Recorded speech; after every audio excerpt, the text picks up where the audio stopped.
প্রাকৃতিক ভারসাম্য রক্ষায় গাছ থাকা অপরিহার্য। ঝুঁকিমুক্ত এক সুন্দরতম নিরাপদ বিনিয়োগ হচ্ছে গাছ। সবুজ শ্যামল নিসর্গ মূলত গাছকে ঘিরে।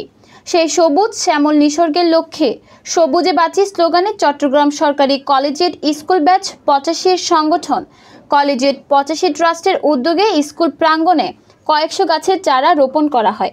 গতকাল এই কর্মসূচির উদ্বোধন করেন চমেক হাসপাতালের সহযোগী অধ্যাপক ডাক্তার আব্দুল্লাহ আল মাহমুদ, কলেজিয়েট স্কুলের প্রধান শিক্ষক মোহাম্মদ সিরাজুল ইসলাম। সংগঠনের সদস্যরা বিভিন্ন জাতের চারা লাগান।